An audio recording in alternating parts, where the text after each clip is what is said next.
All right, body rolls.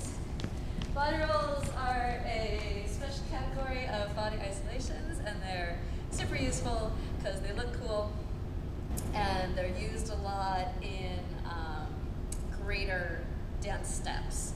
So you could say, oh, I'm just going from side to side, or you can body roll from side to side, and it looks cooler. So what happens in a body roll? In a body roll, you're taking all of the stacked objects and you're moving them from one stack to another stack.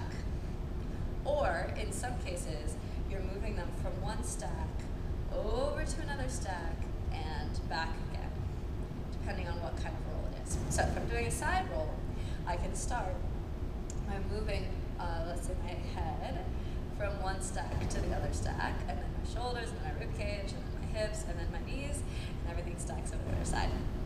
Common problem is that people don't restack properly. So you'll notice as soon as my head gets over here, I put it back straight, and all of the other pieces fall in line straight. So when I get over here, I look organized.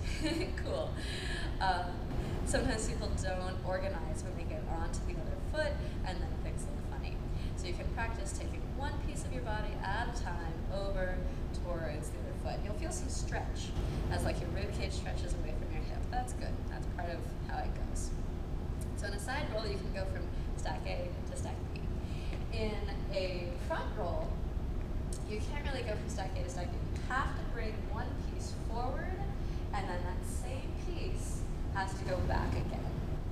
Because you can't stay forward, you fall over. So the knees go forward, and then the knees go back again. And if you watch the hips follow. So the knees go first, and then the hips, and then the tummy, and then the rib cage, and the shoulders, and you can even go all the way up through your head. Now you notice everything goes forward and back again, kind of like a whiplash.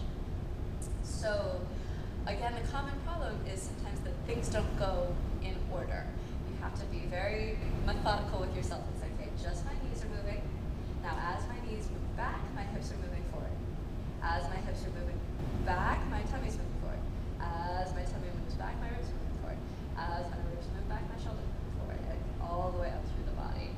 Sometimes things start going out of whack, and then it just looks disorganized or uncoordinated and not so cool.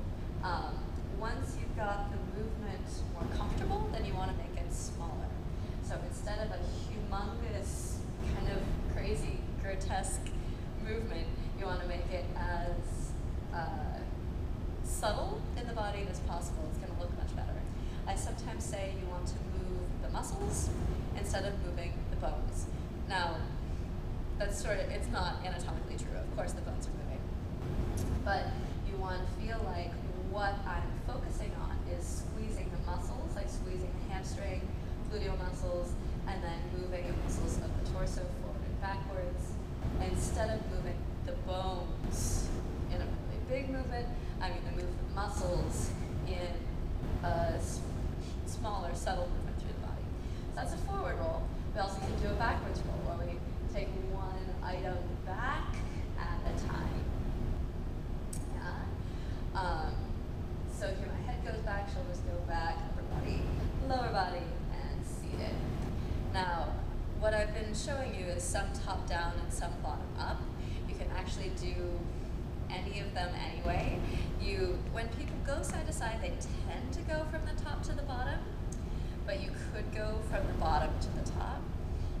It's just less common, but you could do a side roll from the bottom to the top.